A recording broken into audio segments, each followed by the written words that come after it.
Good evening, ladies and gentlemen. I call the regular meeting of the Menifee City Council to order. Madam Clerk, would you please call the roll? Yes, sir. Councilmember August? Councilmember Leesmeyer? Here. Mayor Pro Tem Denver? Here. Mayor Mann? You're not starting already. That's the last time you're going to do that. Yes, it is. Maybe I should have said final roll call. We have words of inspiration this evening by Pastor Chris Sewitt. Pastor Chris, would you please? Here on this very special occasion, and Kathy, you cannot cry. We go back way, way too far, and just wanted to say thank you for all your years of public service. You've done an awesome job, and two cities could not be more proud than they are of you. Let's.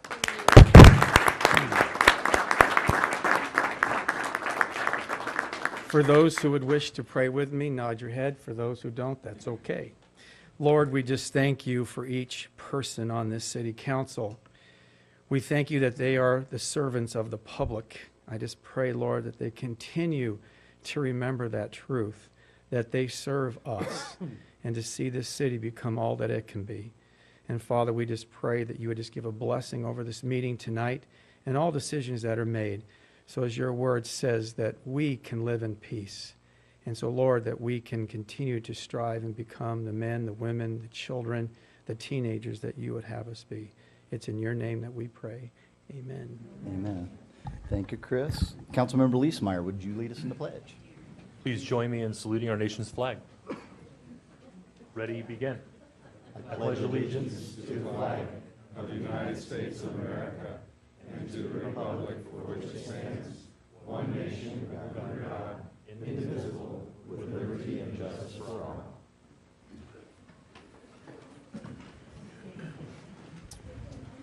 Thank you all very much. Madam Clerk, do we have any agenda modifications tonight? Your Honor, we would request that you move item 14, City Manager comments, forward to this time for Mr. City Manager. Very well, so ordered. Mr. Johnson. Mayor, members of the council, I have an introduction for you tonight. Taking the place of a retiring city clerk named Kathy Bennett is Sarah Manwaring. Ms. Manwaring comes to us from the city of Marietta by way of Canyon Lake, and she would like to offer a few kind words for her new city manager, team, and council.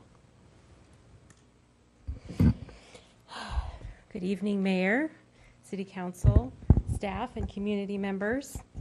I'm very much looking forward to being a part of the Menifee team and providing the finest service for the residents of this community. I'm absolutely honored to take over for my longtime friend and mentor, Kathy Bennett. I know that I have some big shoes to fill, but I'm committed to make her proud. Thank you.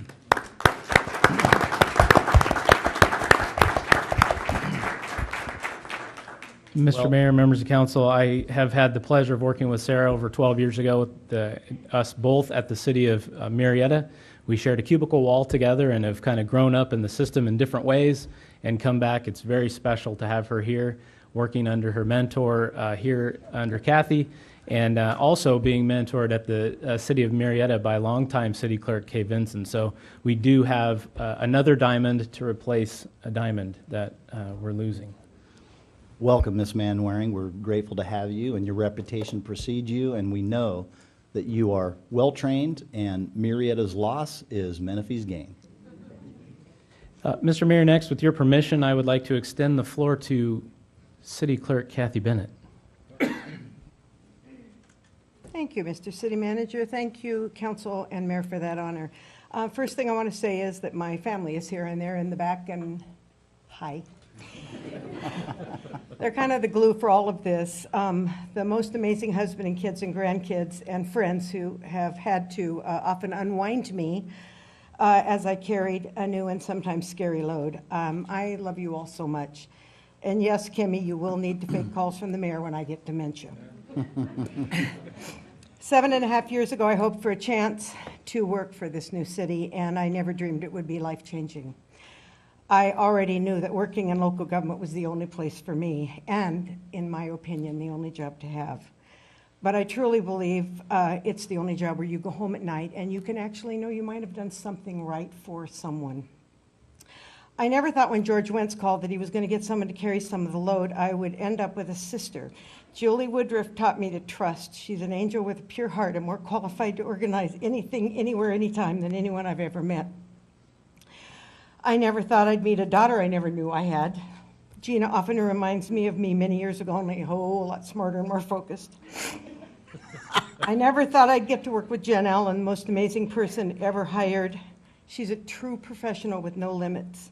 And Mr. Melching, you know how much I appreciate working with you and keeping me out of any kind of color of jumpsuits. Your patience and knowledge is unsurpassed, but you actually made me feel like I had a value. I never thought I would leave and see beautiful Sarah stepping in. Oh, it's full circle for me, and she won't fill shoes. She's going to set new limits, and she's going to achieve them, and I'm so excited. And I never thought I'd get to work with this mayor and council. I actually love this mayor and council, so I get to say for that reason, keep it up. You're truly moving Menifee forward, and they appreciate it. Mr. August, your heart is so big, and you care for your constituents is very obvious. Mr. Denver, your dedication to seeking the truth made you so invaluable to the city. Did I hear you say? Mr. Leesmeyer, you are what government is about. You're young and caring. Our residents will be well served by your insistence on getting all angles studied. And Mayor, I don't even know where to start.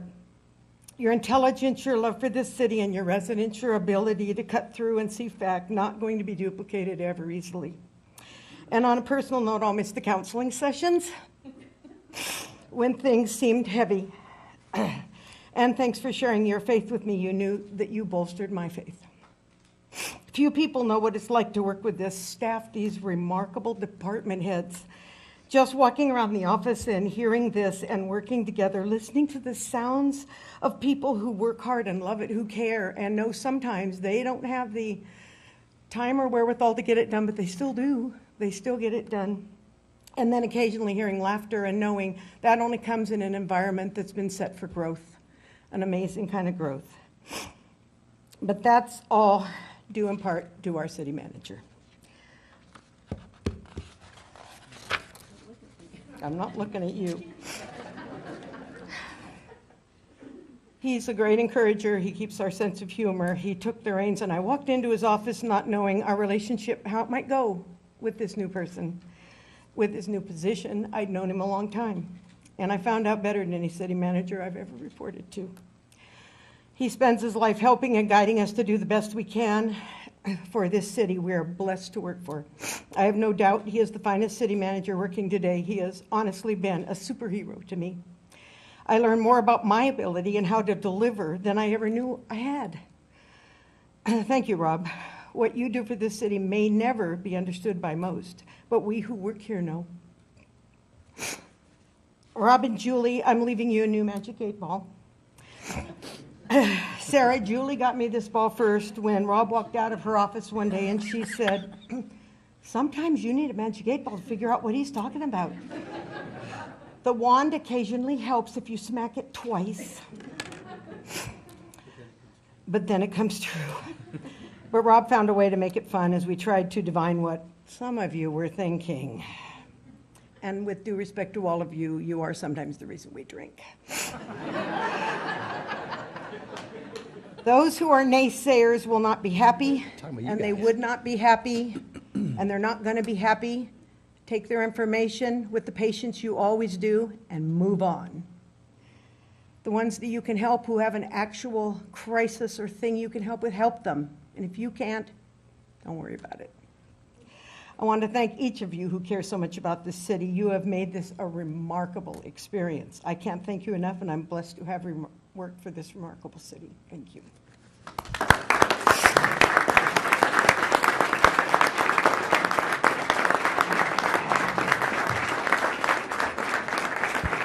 Okay, everybody needs to sit down. We're not going to sit down. In fact, Kathy, we can't let you go So what we're going to do is make you come out in front with myself and the council. Oh boy, you told me everything. I didn't tell you anything, actually. I'm hoping you have no clue.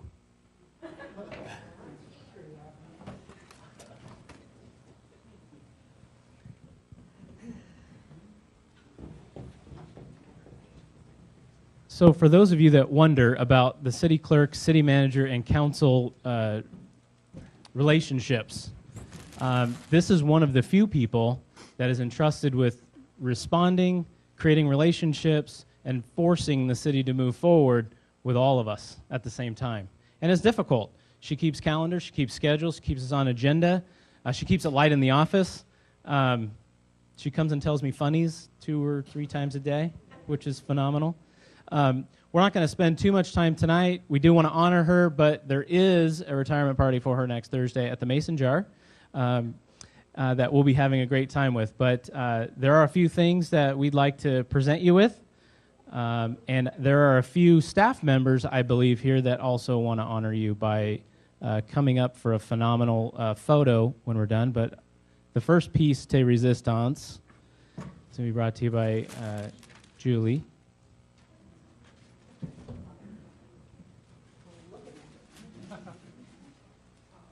So we wanted to make sure we sent you off with something that smelled good, number one.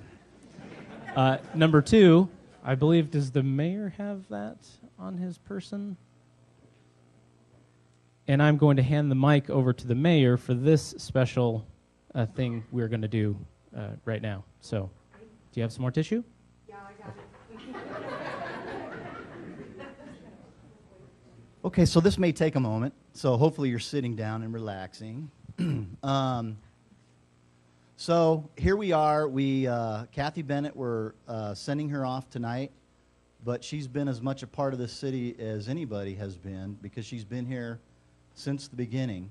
And when I look out in the audience and the staff that's here, John Denver and I and you, we've been in the trenches together the longest here in Menifee. And I'll always look back on fondness with the meetings that we had at the Case Senacero Center and Paloma Valley High School and trying to teach us how to behave in closed session. And you can't say that. You can't talk to each other like that. You can't disclose that. And then when we first were a council, we didn't have a city clerk. So Mayor Edgerton appointed me as the clerk of the board, or clerk of the council. So I did like the first 4 or 5 agendas, which I rapidly found were completely incorrect. And so the one that I finally did, Kathy Bennett finally said, Mr. Mann, would you let me have that agenda and I'll correct that for you and we'll get it produced and published.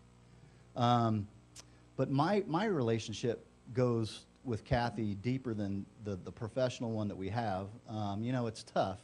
When elected officials, we all swear the oath, right? We take the oath of office.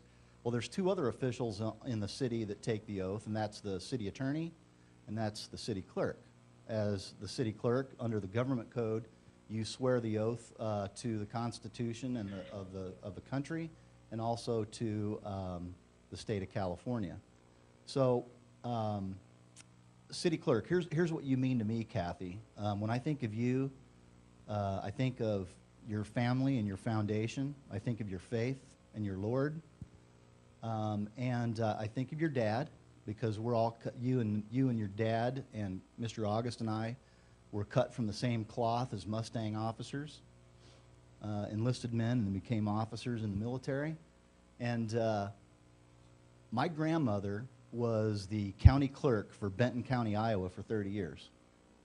And my uncle, Judge Edwards, was the county magistrate for about 35 years.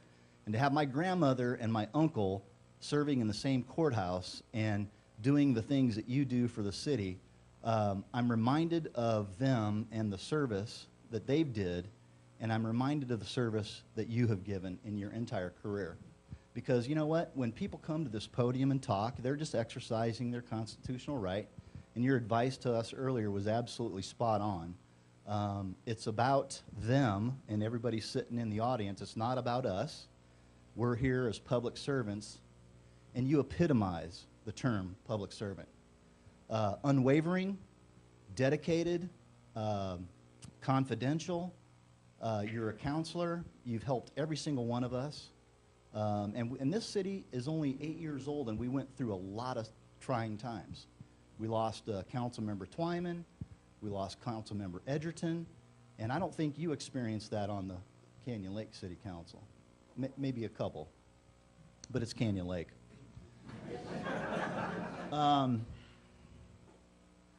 So, what do I want to say in wrapping this up? We are so appreciative of you, and we're so appreciative of your family and the foundation that you and Max have as husband and wife, and the relationship that you guys have had over the years. You are an inspiration to everybody. You're an inspiration to city clerks everywhere. And on behalf of the City Council of the City of Menifee, present and past, and all of your co-workers in Canyon Lake in the past, we would like to present you with this proclamation. And I'm not going to, Wait a second. Let me see if there's any typos in here. No, I don't see any. But I am not going to read it because I've talked long enough.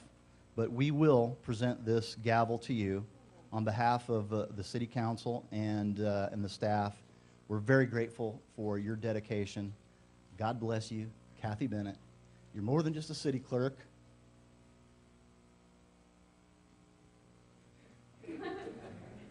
You're a friend and a confidant on so many levels. We love you, and we wish you the very best in retirement.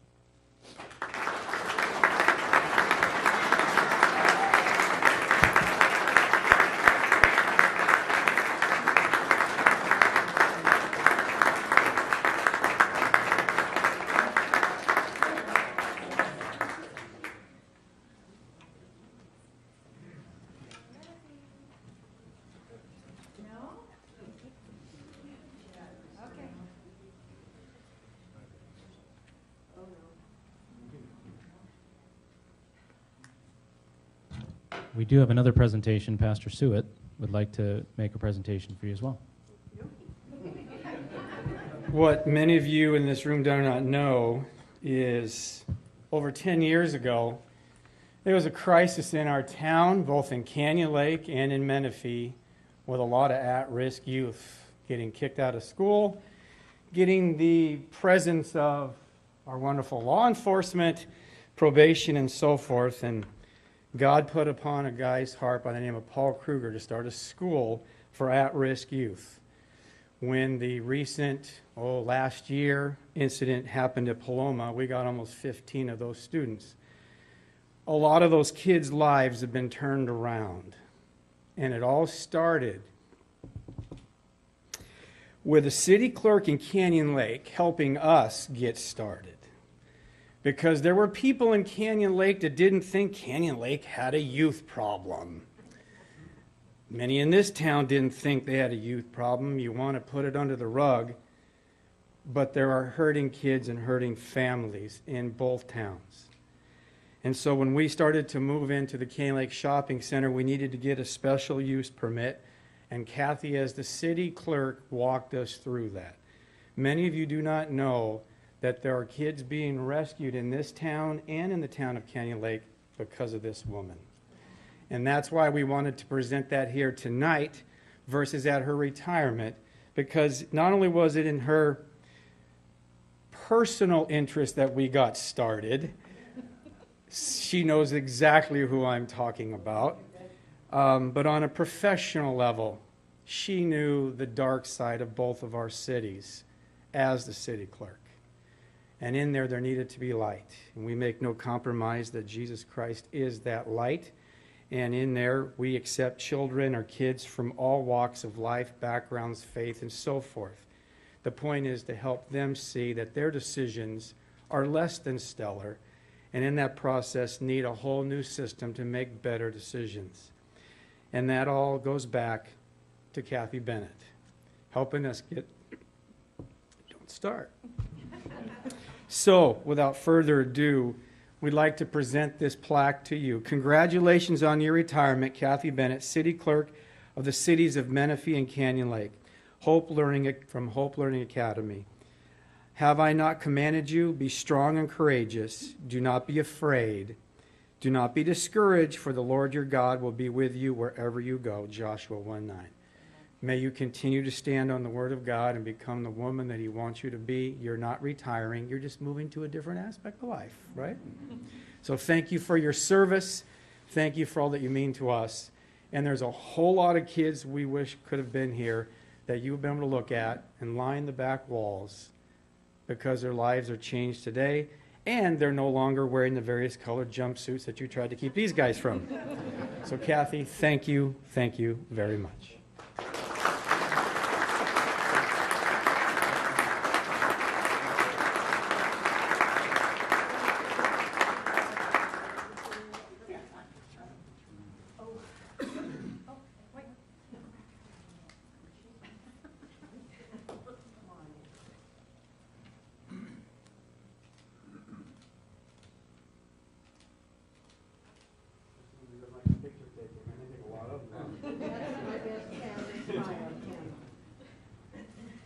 With that, I think we'll ask the city clerk to try to come run a meeting for us and with us.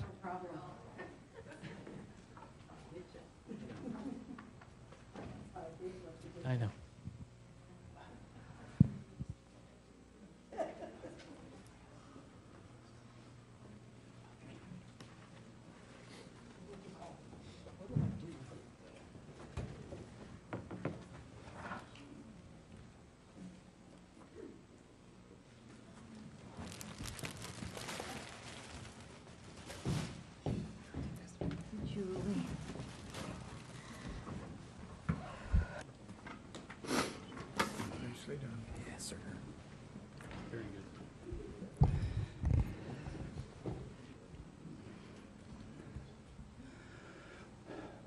Madam Clerk, what's next on the agenda? If it's okay with you, sir, I think it'd be a nice time to take public comments. Please call the first public commenter. Sounds good. Katie Manier.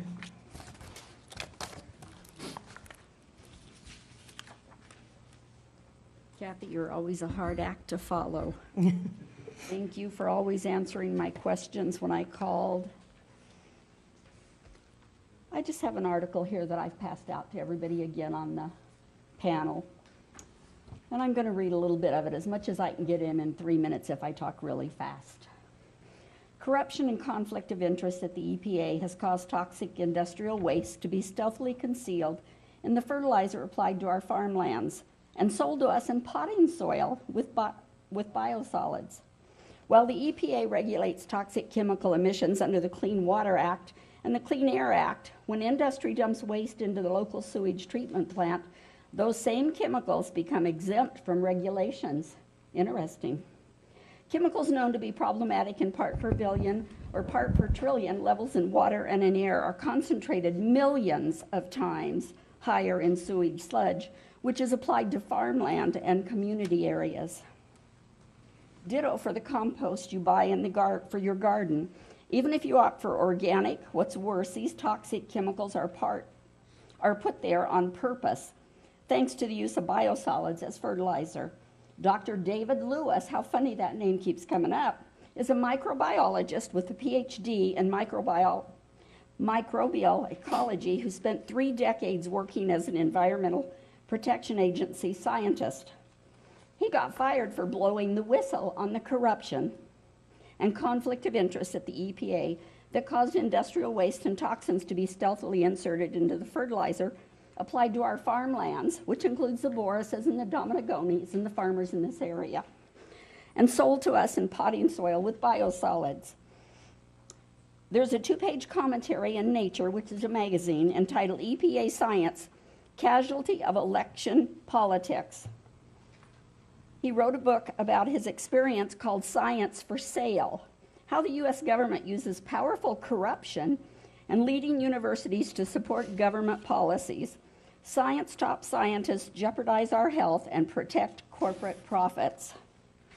We just saw politics that were dirty again in this city, too, as I think about it. This is an issue with tremendous implications for your health And we owe an incredible debt of gratitude to Dr. Lewis for his pioneering work in exposing this massive fraud. Fraud's another word used pretty often in this city. His experience really validates one of President Dwight Eisenhower's prediction as he was leaving his presidency.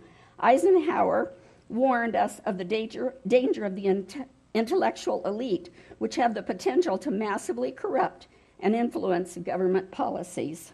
To the EPA, it seemed logical that sewage sludge that settles out of wastewater treatment plants would be good to apply to farms, golf courses, and school playgrounds, just like we do Katie, in this that'd be city. your time. I have a lot more, and I hope you read that article. Thank you very much for sharing that. Next speaker, please. Your Honor, that's all the speakers under the public comment section.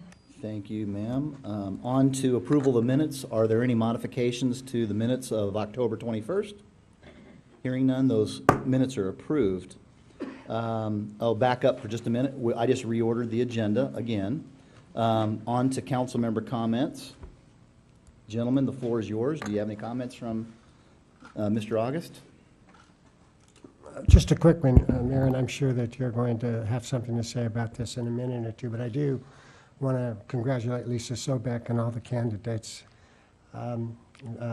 Yesterday, Lisa, for winning the election in the city's 3rd district, and thanks to all the candidates, some are here in the audience tonight, for all of you, and congratulate all of you for wanting to make a difference in our local city and community issues, and for all of those who had to kind of sludge through the process. So my congratulations to all of you and to Lisa Sobeck. Thank you, Mr. August. I would also like to congratulate Commissioner Sobeck as Councilwoman-elect for the City of Menifee for District 3, and congratulate all the candidates who participated and stepped into the arena and participated in the democratic process. A couple of my colleagues and I have talked over the last 16, 18 hours, and we're actually grateful that we did not make an appointment in this seat. We felt it was best to allow the citizens of District 3 to represent them, and it was a spirited campaign, and you can define spirit in many different ways, and I'll leave it at that.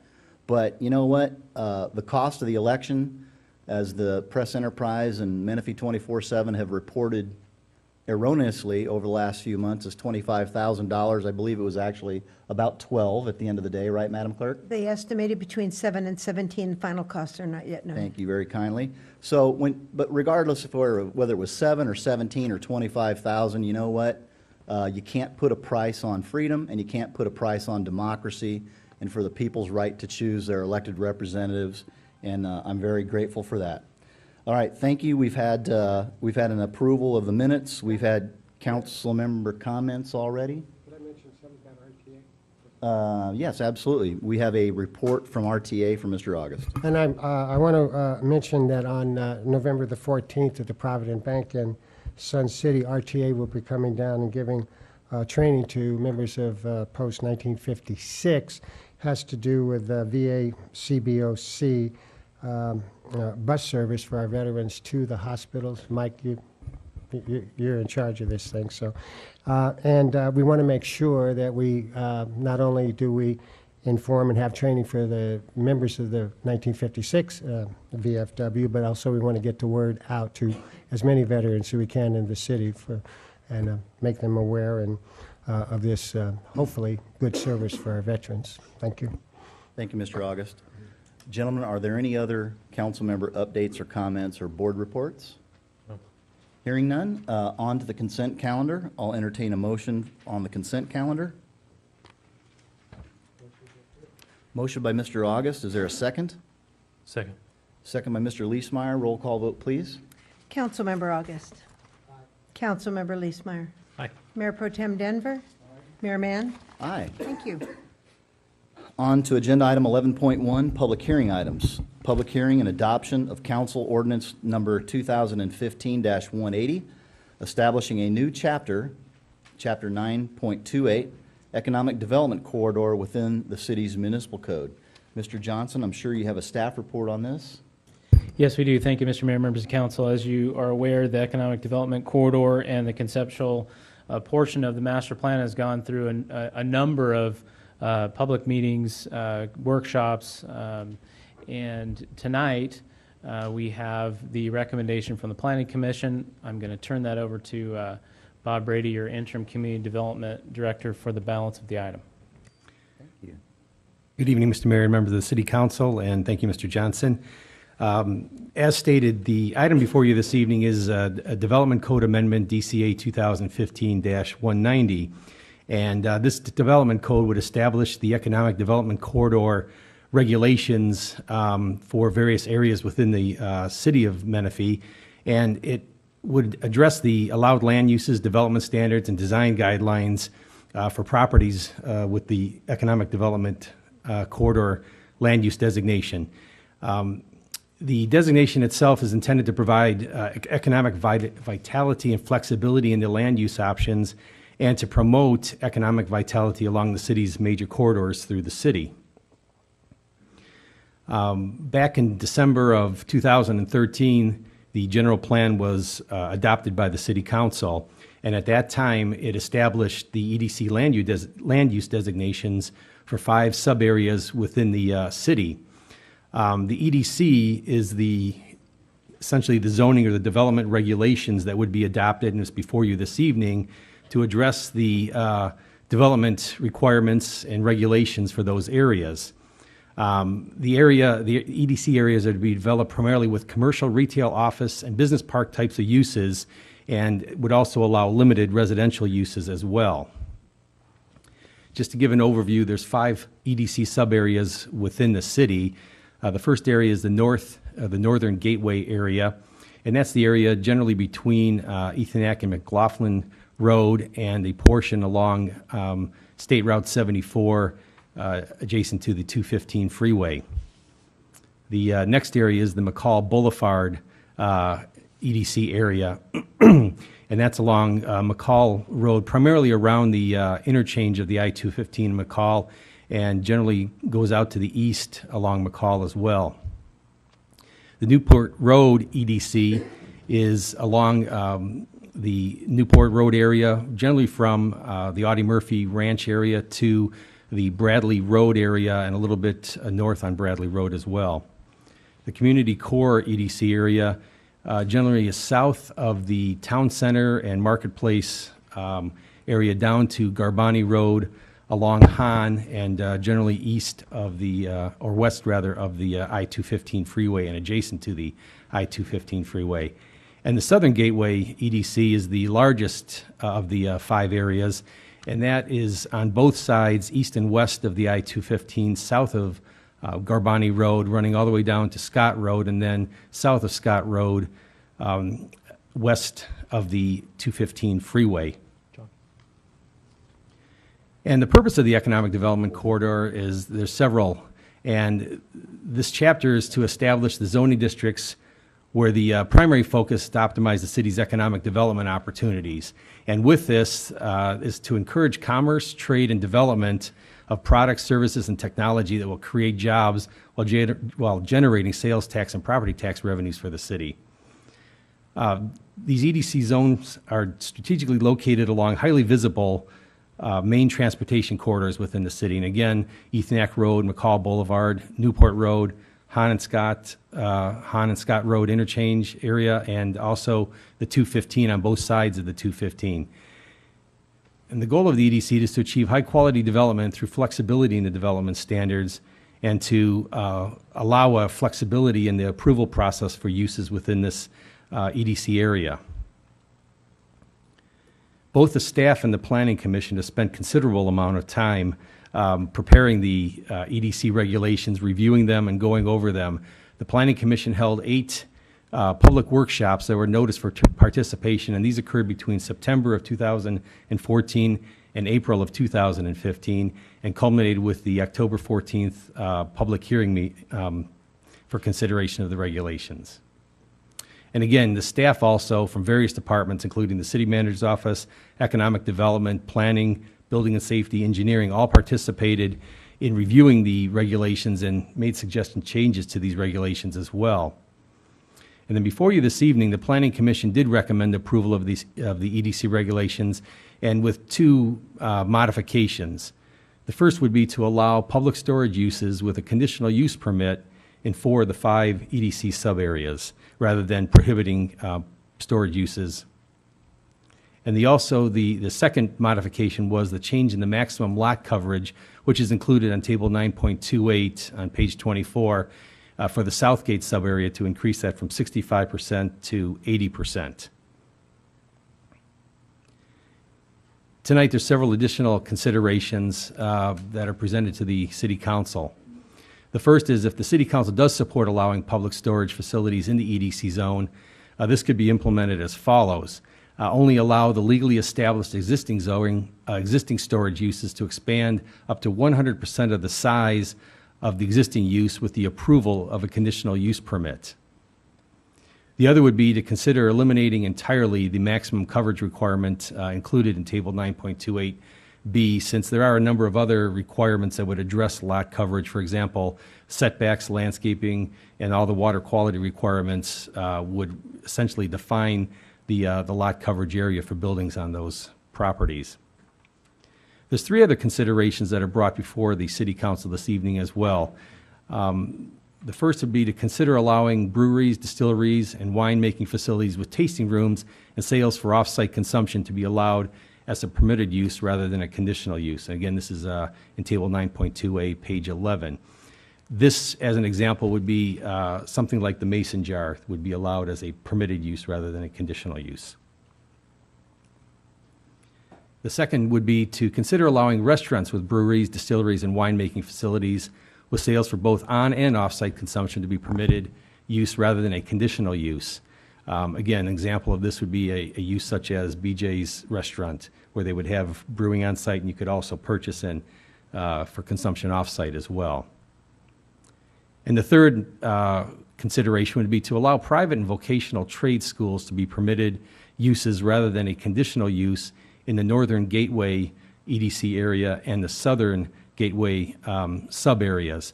I believe in the North Gate it's actually a prohibited use, and in the Southern Gateway it's a conditional use, and it would be recommended that those be allowed as permitted uses in both of those areas as well. With that, again, the public hearing was conducted by the Planning Commission on October 14th, and at that time, the Planning Commission did recommend to the City Council that they find the Development Code Amendment DCA number 2015-190 exempt from further environmental review. And the also recommended that they introduce ordinance number 2015-180, finding that the Development Code number 2015-190 is exempt from the environmental review, and amending the Menifee Municipal Code by adoption of the Chapter 9.28 Economic Development Corridor, and along with that then have the second reading of this on November 18th City Council meeting. With that, that concludes my presentation, and I would be happy to respond to any questions that the City Council may have. Thank you, Mr. Brady. Just a point of clarification or maybe addition.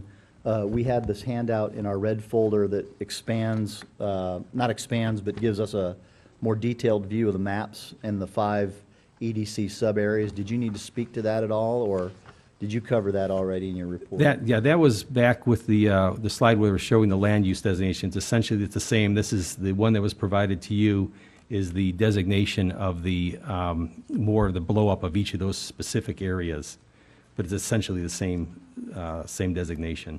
Thank you, Mr. Brady. Mr. Johnson? Thank you, Mr. Mayor, members of council. I actually added that. I think it's really important to get a real good visual of each one of those areas, and this is pulled right from the general plan, and it talks about the different land use exhibits in those particular areas. And what's unique about this, and what we typically don't talk about, is the vision that was put for this economic development corridor. And we can talk and make presentations and look at slides, but if we think of all these different areas, these 5 different areas, these are mostly empty land. And so to put a visual to it, that's what the general plan attempted to do inside it. And I just wanted to remind us all what that was, so that's why they're there. Also, the maps include photos of possible ideas of what each corridor would look like. And I just wanted to remind us all of what we're really talking about, what it's going to look like, what the intention of the EDC sub-areas were. Thank you, Mr. Johnson. Are there any questions of council to staff? questions only. Mr. August? Mr. Brady, would you, your first, I called it the first option, but you said with regard to self-storage or storage facilities in the EDC, is that a actual, you said that no new ones in the corridor, but the ones that are there, the existing storage facilities can expand by 100%. Is that a recommendation from the staff? That would be the recommendation. If the city council is considering to allow storage facilities, public storage facilities in the EDC zone, that would be a recommendation to consider allowing them to only those that are existing to expand by essentially double or 100% of what currently exists today, and then also to require a conditional use permit as part of that process. Okay. Now, was there another option, or is that the one you're recommending? That's the one that's being recommended to the city council this evening. Could you bring up that slide so that we can read that while we're reviewing it? Mr. August, you still have the floor. Let me give you a second here. Okay. I don't have any more questions at this time. Mr. Johnson? Thank you, Mr. Mayor, members of council. If I could just add some color commentary to that. The original staff position or recommendation was to not allow those in the zone. There are currently a few in each zone. So to accommodate what the Planning Commission recommended, we would suggest having a limitation placed on it. So there could be a couple different options. The one that we thought was the best is to limit those that are currently in the EDC areas, the ability to expand up to 100% of what is currently built. Or two, we could put a limit on the total acreage in each one of the EDC zones like we have for residential development. We kind of feel that if the CUP is just allowed in each one of the zones, it really doesn't capture the essence, first of all, of the EDC zone, and secondly, it provides staff with little or no backing to deny or to move a project to a better location, which is not in these areas that are set aside for sales tax producing businesses, putting people to work, and making a widget or creating a space for people regionally to be attracted to. So that's a little bit of color commentary on that. Mr. August? Mr. Brady, with regard to Table 928B, were there any recommended changes by the staff regarding that table and lot coverage? Yes, there's several, actually, a couple of those, and those are the other ones that were covered as well here. The first is in terms of the maximum lot coverage requirement from Table 928B, that would be to essentially eliminate that lot coverage requirement from the table itself. Again, there we believe that with the setback requirements, the landscaping requirements, in terms of percentage, the water quality issues that new developments have to comply with, those are of themselves enough to address that lot coverage issue or requirement. So that was the first recommendation. And then the other three with regards to the modification for the brewery types of uses. And that's, Thank you. Mr. Denver? It was mentioned that self-storage was in all the areas. Help me remember, if anyone can, the self-storage in the north corridor? no, there is not. Actually, there's not. There's in the other four core areas of the EDC, there are currently existing storage facilities. The north, there is not an existing facility. Could you go back to that one slide that talks about that for just a moment? Maybe, I think it's a... Oh, okay. So you answered the question. So it's the northern sub-area that the Planning Commission... Let me ask it another way. The Planning Commission recommended only 4 of the 5 EDC sub-areas, and I'm assuming then, with Mr. Denver's question, that the Planning Commission excluded the northern gateway? The Planning Commission's recommendation essentially excluded the northern gateway because they said to allow that in those sub-areas that already had storage facilities. And so since the northern gateway does not have a storage facility, that area would be excluded from, or storage facilities would be prohibited in that area. And does staff have a contrary recommendation to that? No, what the recommendation before you is either, as Mr. Johnson indicated, as a percentage of the total areas of each of the sub-areas, or the other recommendation that's presented before you is to allow those that are only illegally established to expand essentially by double the size or 100% if they currently exist in that particular sub-area, and that would have to be with a conditional use permit. So if we went with that tonight, then in a way, we would be allowing a potential future expansion of storage in the northern gateway. The only thing is there aren't any existing facilities up there now, so there would be none to expand. Okay, so the northern portion of the town with Line A being built has an estimated $1.3 billion in future economic output at build-out. I recognize that it's at build-out. To me, it's a little short, and this is just Scott's opinion, it's a little short-sighted to not allow it in the northern gateway when we have that much future economic activity where businesses, homes are going to need that storage in the future. So to exclude it, I don't know if I'm on that page yet, but I have another question about, could you clarify, what is the percentage of housing that the general plan allowed in the EDC? The general plan would allow a maximum of 15% of the acreage in the EDC to be developed with residential uses. That'd be a maximum. Is that on the aggregate for the whole city, or is it 15% per gateway? 15% of the aggregate for the whole EDC within the entire city. So whether it's this council or future council or some combination thereof, if we're not careful, we need to be careful about not putting 15% in one specific spot in one of the gateways and thereby preventing it from going in somewhere in the future without a general plan amendment. Correct. If there's going to be an additional amount above the 15%, a general plan amendment would be required. Each of the sub-areas does identify an amount or a target range, I believe, as well for various uses, for residential uses. And that's included in the packet of information that was handed out in the red folder. For example, in the Northern Gateway, 5% of that area would be allowed for residential development. And what's the maximum lot coverage again that staff is recommending? We're recommending to eliminate that table, and the lot coverage itself is not having necessarily a maximum number, Okay. but it would be regulated through the other development standards such as setbacks, Okay. landscaping requirements. So the 85% versus 80% versus 15 to 20 would go away. Correct. And staff and planning commission and council, as projects come to us, we can vet that process that way. Correct. And we believe with those that there would be enough that the lot coverage would not be an issue or a concern. All right, that's all the questions I have for now, unless something pops in my mind with some public comment.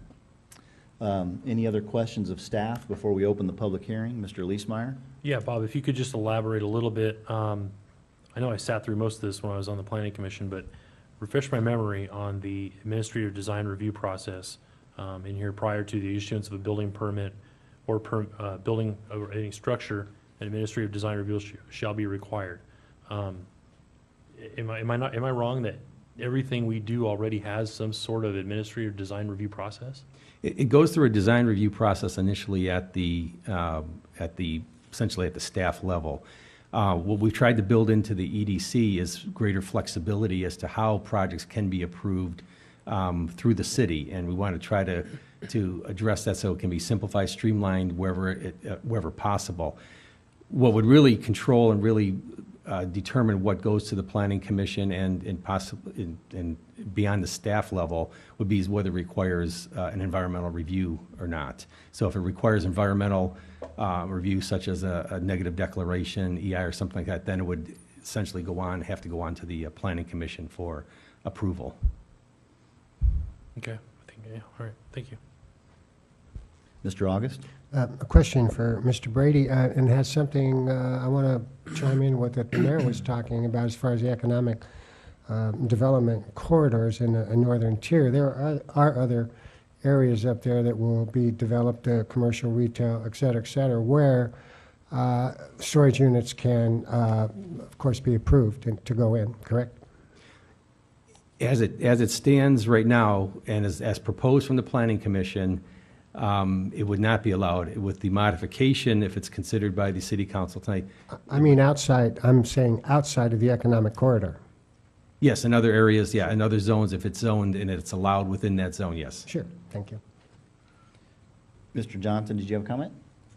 Nope, I was just going to rephrase the question. Okay, so I thank you for asking that question, Mr. August, because that changes my mind a little bit in terms of the flexibility that whatever direction we go, even though if we were to approve the commission's recommendation to not allow storage units in the economic development corridor in the north gateway, that doesn't mean that storage areas won't come in the northern gateway outside of that economic development corridor. Is that a good restatement? Correct. That would be something that could be allowed in other zones other than the economic development corridor if it meets the requirements of those zones.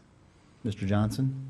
Yeah, just a little more color commentary on that, Mr. Mayor and Council. Also, that Ethernet corridor that we're talking about, the Northern Gateway, will soon, I should say soon, in the next 5 to 7 years, that's a plan to connect the 215 to the 15. So that's going to be a 4 to 6 lane road at some point, Ethernet going out to 15. So it's going to be a highly traveled corridor. That's one of our greatest opportunities to collect folks as they drive to and from, not only for, dare I say, logistics centers or light industrial, but other opportunities like that for sales generating and workforce creation. Thank you. So that is that's a good point. That is along the route of the Highway 74 realignment, basically where the flyover is at the curve in Romoland, heading west towards Lake Elsinore and getting it out of downtown Paris, right? Correct. Okay. All right, council, do we have any more questions of staff at this point before we open the public hearing? All right. More questions are available later. All right. Open the public hearing at time 7:52. Madam Clerk, was this hearing properly noticed? It was, Your Honor. And have we received any correspondence subsequent to posting? I have, sir, and in your red folder, you will find 2 letters, a letter and an addendum from Mr. Manfredi. They were provided to you email and are in your folders. Thank you very kindly. Okay, at this point then, I'll call for public testimony. Do we have any speakers in? Well, let's just call them in order. Whether they're in favor or against, it doesn't matter. Just go ahead and call them in order as they were received. Yes, sir, I will. Stephen Manfredi. Good evening, Doctor. Good evening. Thank you, Honorable Mayor and City Council members, for allowing me to speak. My name is Steve Manfredi, and I'm the owner of All Star Superstorage on Horn Road in Menifee. I would like to take this opportunity to thank the Planning Commission for their recommendation that self-storage be allowed as a conditional use, and also to thank the Community Development Department and planning staff for their excellent input. I would like to address one item that Bob Brady brought up. If you could put the slide back to where you were discussing the 100% expansion, please. As Rob Johnson mentioned, there were a couple different ways considered that the limitation could be achieved. And my expansion for All-Star Storage would be 10.25 gross acres as opposed to 9 acres for the existing. So I would not be able, I don't know what I'd do with the extra acre of land. What I would recommend for all the zones is that they be capped at 20 acres. That would keep me under the cap. And it would also allow new people to come in instead of just having the same old ones expand. In other words, it would be more democratic to have any new developer come in as long as they stayed under the 20-acre cap for each zone. And then you could either decide to limit it to the 4 zones or include the north for the 5th zone. If you limit to 4 zones, 20 times 4 would be 80 acres total for the EDC. Now, I would like to mention that when this came up and I first became involved with looking at the EDC, I looked all over the map in Menifee and I could not find a good location for storage outside of the EDC. So if it exists, I'm not aware of it. And that's why I proceeded to try to do it within the EDC. But I'm very thankful and grateful for everything that Bob Brady and the Planning Commission has done. That would be my only recommendation on what was discussed tonight, is to cap it at 20 acres instead of 100%, because mine would go about 120% expansion. Thank you all very, very much for your dedication. So before the speaker leaves from the podium, staff, could you talk to that for just a minute? When we talk about, if we were to approve it at 100% of the size with an existing use with approval of a CUP, even with that there, doesn't the Planning Commission and Council have the authority to modify projects under the CUP if it makes sense to do so, especially for, we're going to have some business owners that come before us again, and I know that Dr. Manfredi is one of them, that continues to be caught between the transition of the RCIP and the Menifee General Plan and the underlying zoning of the RCIP that the county never got around to fixing, and all of these stakeholders had to pay money to change zonings under the RCIP. And then Menifee incorporates, and then we have the general plan, and we're in the process of fixing the underlying zoning. So my question is, if we didn't do what he's asking for, would we be able to still have the flexibility to allow a project such as his with an existing use, with an existing storage? Mr. Melching. Thank you, Mayor. The answer is not with the current ordinance, or not with the current proposal. The current proposal hardwires the zoning so that it would cap the size of storage facilities at 100% greater than what exists. And as soon as, so in the situation that Mr. Manfredi described, once he gets to, he has 9 acres now, right? 9? Yes, we have about 9 developed, and we're going to try to develop So once he gets, 10.25. sorry, once he gets to 18, then in order to get to acres 19 and 20, a zone change would be required. So you'd have to come back and go through the Planning Commission and the City Council again. So that isn't to say that, I apologize, that isn't to say that the ordinance could not be tailored to address that circumstance, so that the default cap would be 100% and something like administrative relief could be requested to go over that default cap. But that's not what's before you right now. Understand. I'm mindful of having, whether it's him or other business owners who have already paid for a zoning change at the county, for us to put something in place that would cause them to pay yet again for another zoning change in the future. I have a problem with that. We're supposed to be business friendly in this city, and I just want to be able to provide some flexibility for people like him and others that may be caught in the same transition. That's all my point is. So maybe we can talk about that later. Anybody else? Any questions for Mr. Manfredi, Dr. Manfredi? I probably, I don't know if I should wait for staff to this or not. Dr. Manfredi, I can understand your situation. What I'm unclear about is 80 acres. You say limit the storage, self-storage to 80 acres within the whole EDC? Well, if we did 20 acres per zone for the 4 zones, that would come to 80 acres capped. Well, before I even consented to that, I would want to know how many acres of storage we have in the EDCs now. Are we going to increase it by a great amount? Are we going to reduce it? I'd have to have an answer to that question from the staff. Okay. I can give you a guess right now. Give me a guess. Okay, well, in the zone above ours, which would be the community center zone, you have Menifee self-storage, which now is Stacks Up, and I would say they're about 5 acres. 5, okay. And that's the only one in that zone. And then on McCall Road, you have 3 storages. You have the one that was the bowling alley, which is McCall self-storage. You have Sun City self-storage, which is the oldest one with the chain link fence. And then you have the one south of that. I would guess those are about 8 acres total. 8. Just a guess, but So we it's got pretty 1 close. 5 and 2 8s? And then you have H&M storage as well. It's about another 4 acres 4. in that zone. Then you have Champion self-storage. It's on Berea Road. I'm not sure that's in the EDC. Okay. I don't think it is. And then on Newport Road, you only have statewide, which is about 4 acres, 3 or 4 acres. 4 acres, okay. Yeah, and H&M Self-Storage and Champion Storage, neither one of those are in an EDC. Okay. And that's an example 16, of 21, what we talked 30. about earlier of the ability of a property owner to develop it as a storage unit outside of the EDC. We're really concentrating on the EDC specifically. Okay. So, finish up my question. So you're suggesting 20 acres per zone, and you've just identified 30 acres. That would increase the size for self-storage in the EDC by considerably. You seeing it the same way I am? Well, I'm seeing that the cap would be 20 acres per zone.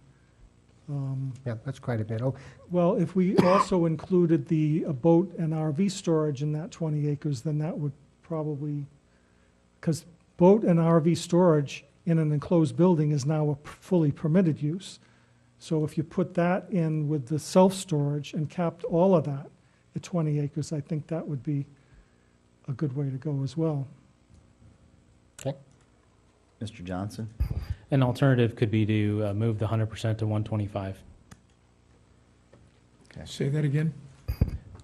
Simply moving the 100% to 125 would solve the issue. Instead of adding additional acreage to each one of the other zones, if you had 125% of what was already there, then you wouldn't have another 20 acres in every other, or roughly 10 to 15 acres of land set aside for self-storage in every single other EDC zone. That's why you're the city manager. You think creatively. Thank you very much. That actually provides a really great equitable solution, in my view. Okay, any other questions for Mr. Manfredi? Next speaker, please. Thank you. Thank you all very much. Eric Krunke.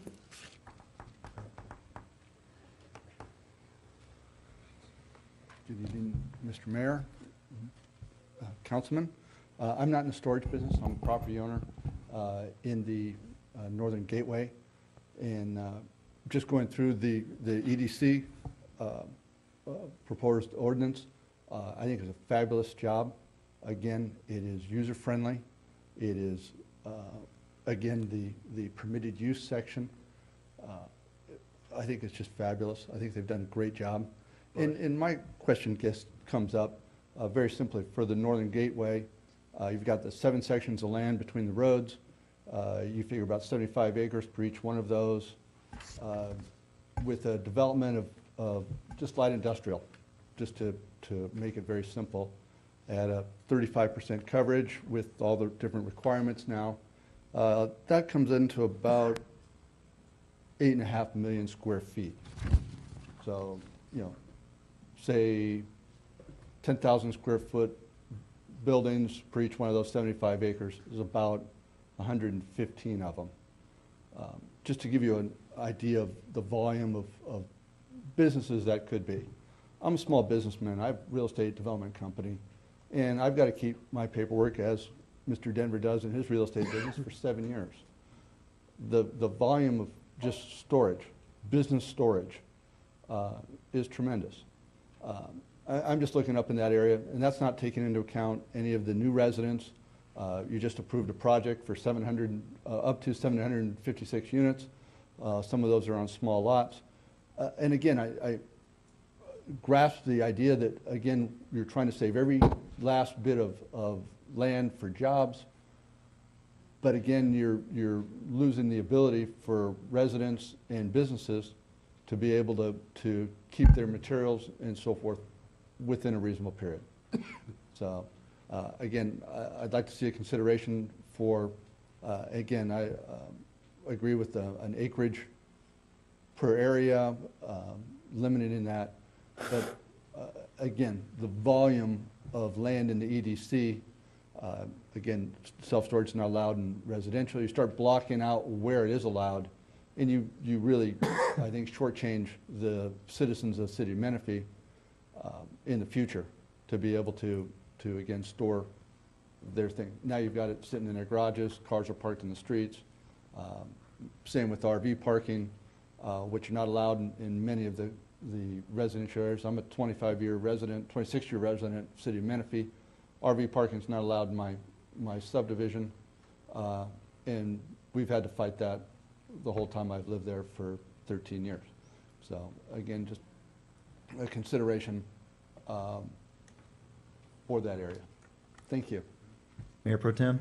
Before you sit down, Eric, what I hear you say is that you'd like to have all 5 areas have the same requirements I and would. be something along the area It of spreads 20 it- acres. Excuse me, it spreads it out within the city.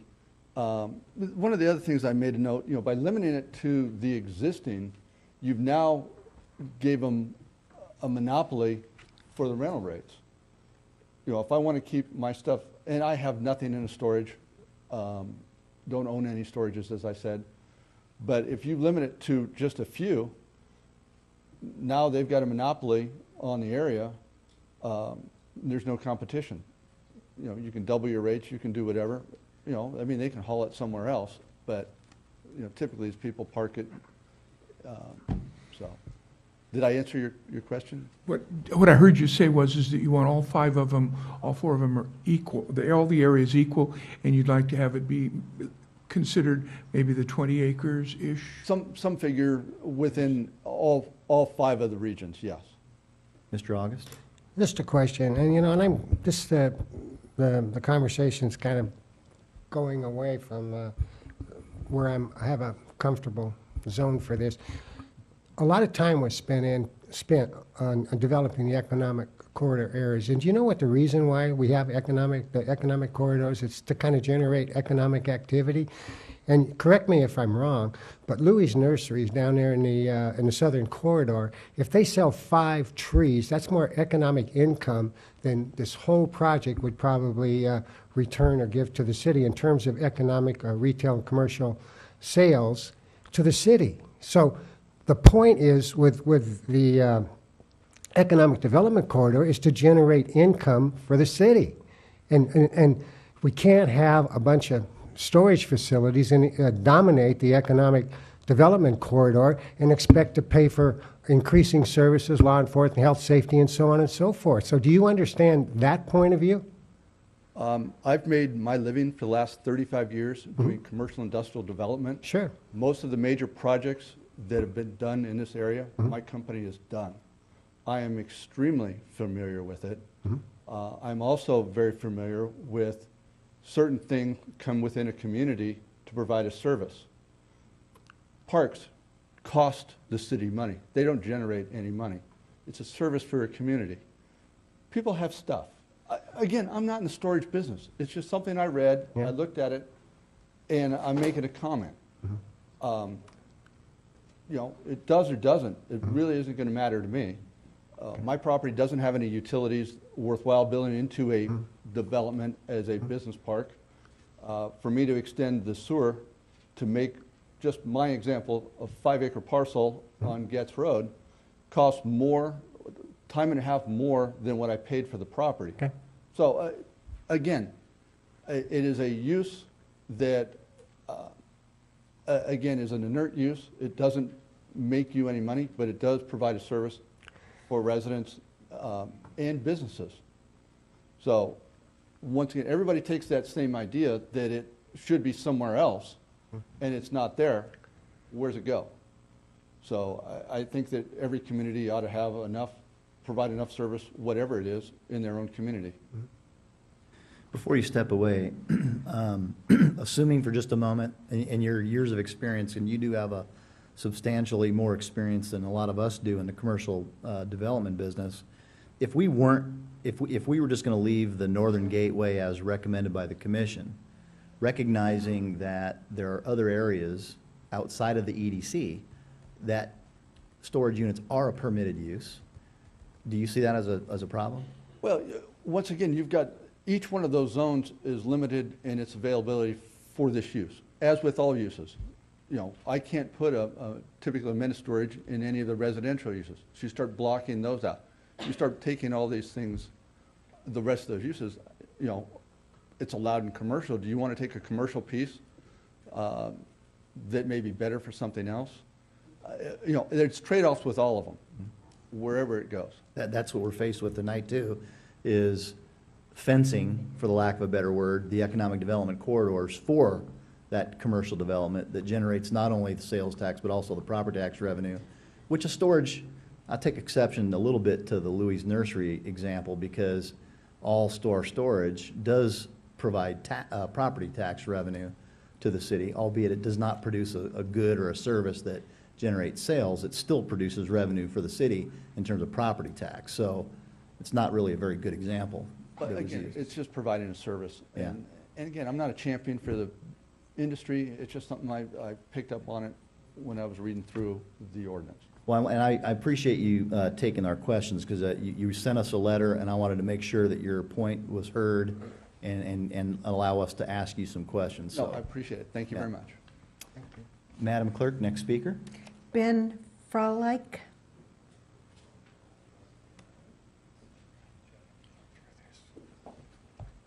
It's Fraley, and that's pretty close. She's retiring. Yeah. It's in council, mayor, thank you. I've had a piece of property on Hahn Road for 35 years, and I've gone through Case Ceniceros, I've gone through this one, that one, through the, and always there was these obstacles that were put up. And we just wait until something is formalized.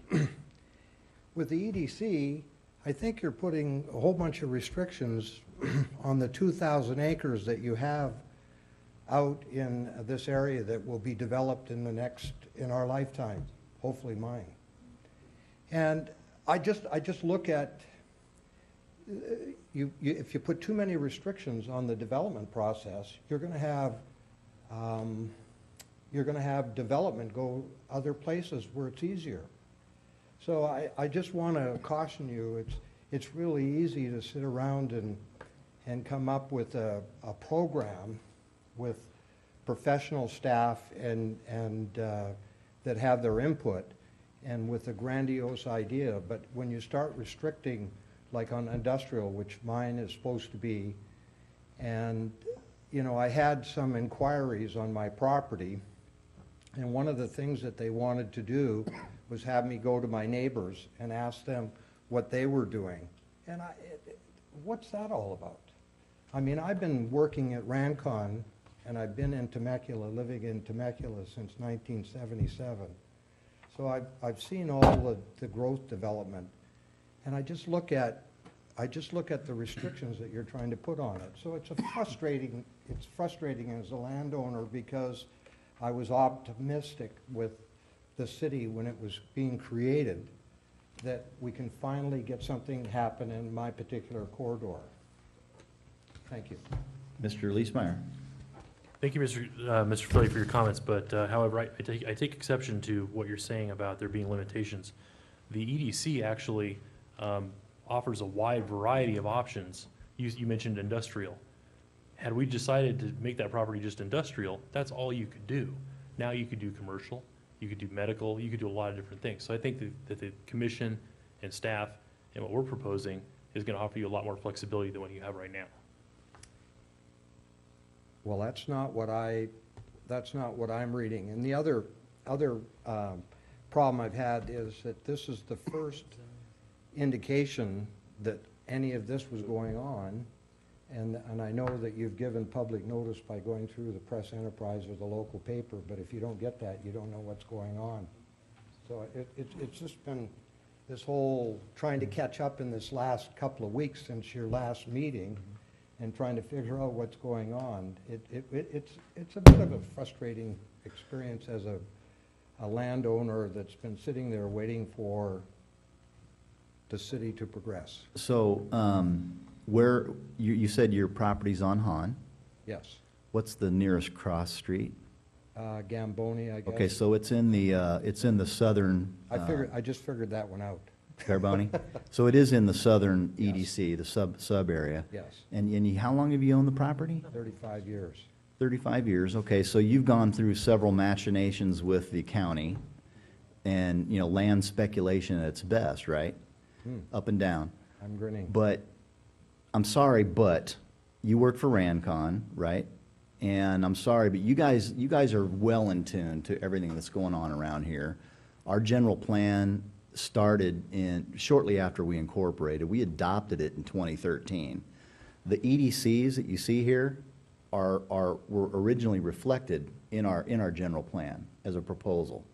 And so you've had more than just 2 weeks, sir, I'm sorry. And I agree with my colleague, Councilmember Leesmeyer, that you have a wide array of options to develop that property that you've held on and as an investment for all these years. And we would ask you that you partner with us and others to bring vitality in that EDC with your property, and not just have what appears to be a myopic focus based upon your testimony. I've tried several times, actually, to develop the property over the years, and it was at one time in the sphere of influence of Marietta, and Right. and anyway, it has. Am I active in the Marietta area? No. Just because we have an office here, my sphere of influence is basically in the Temecula area. Right. So to be honest with you, I was not aware.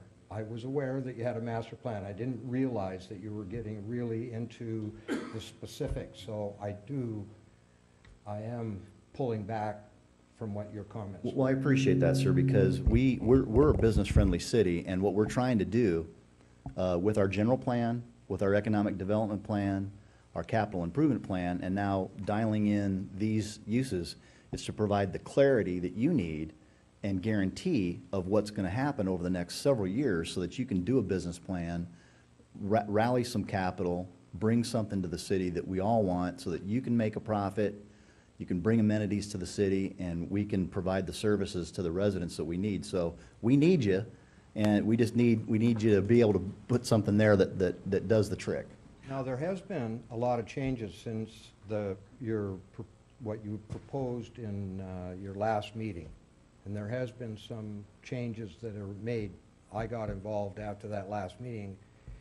And am I saying shame on me because I didn't come to all your council meetings and find out what was happening in that corridor? Maybe so. I'm just saying that I'm a frustrated landowner that has gone through all these different agencies, and all of a sudden now it looked like we were going to go down and having 85% coverage. So I'm really not, I was trying to figure out what you put up on the board. You're talking about the 85% maximum lot coverage? Yes. I think Mr. Brady answered that early. Can you clarify that again, Mr. Brady? What was proposed in the code was that 85%, or the percentage of the lot area would be covered not only with building, but also said impervious surface. So that can mean your parking lots, other services as well. By removing that, it's number one, I believe it allows greater flexibility for development in terms of the lot coverage issue. And then also that it provides, by taking it out, we also have the existing setback standards, landscaping requirements, water quality requirements that all will control essentially how much of that area can be covered with building coverage. Okay. It takes out the parking areas, for example, hard surface areas. And that was what I was trying to figure out by that one display, because what I read from your last meeting, it would look like that we were going to have 85. So we're making progress. Well, and we appreciate you coming to the podium, Yeah. and I'd like my colleague, Mayor Pro Tem, to make a comment. I've also been in the business for years, maybe as long as you. I had an office up in a town called Apple Valley, and we used to sell property in Apple Valley and Hesperia. The county up there was doing this kind of business up there.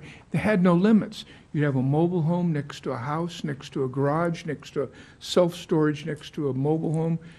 And when I saw this and have been working with this is a whole lot better than absolutely no constraints, because that's a zoo up there. Listen, please, I'm not criticizing what you are accomplishing. I was criticizing or making a comment on the restrictions that you were imposing that have been clarified by Mr. Excellent. Bradley. Thank you. So there's a difference. Excellent. I realize, I mean, I come from Temecula where we had, I could tell you in 1977 what was going to be apartments, what was going to be industrial, and they've kept to that line. It's a fabulous community. And that's what we're, And you guys will be there too. and that's why we've learned from those who have come before us, Temecula and Murrieta, and we want to do things similar, but we also want to learn from their mistakes. And that's what we're trying to do for you. And it's very Okay. enlightening to see the personalities of the personnel that you have here, so good job. Thank you, sir, very kindly for your comments, and we appreciate them. Next speaker. Chris Johnson.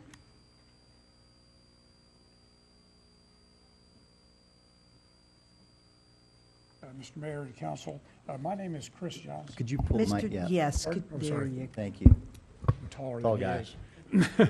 I'm Chris Johnson. I work for Rancon also, and I work in the office here in Menifee. We could walk to it. Excellent. I've spent most of my time on land and development type projects.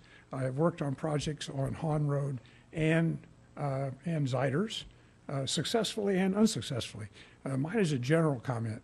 I know we have to have all these rules, but facts of life are, there's a thing called unintended consequences.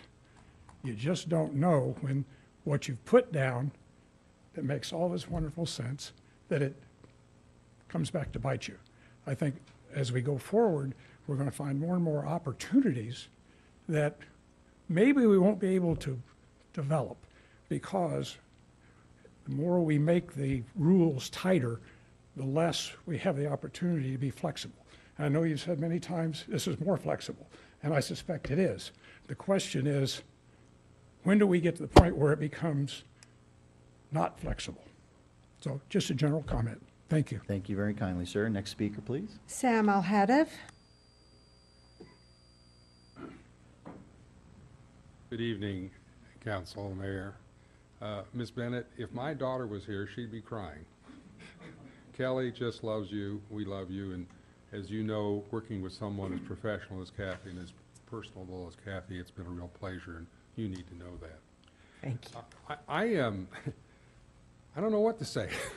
I came here charged up to talk about one thing, and Bob Brady he did the right thing, I think, by recommending doing away with that one table, and I really appreciate that. I think it does give your staff, the council, the planning commission, more flexibility.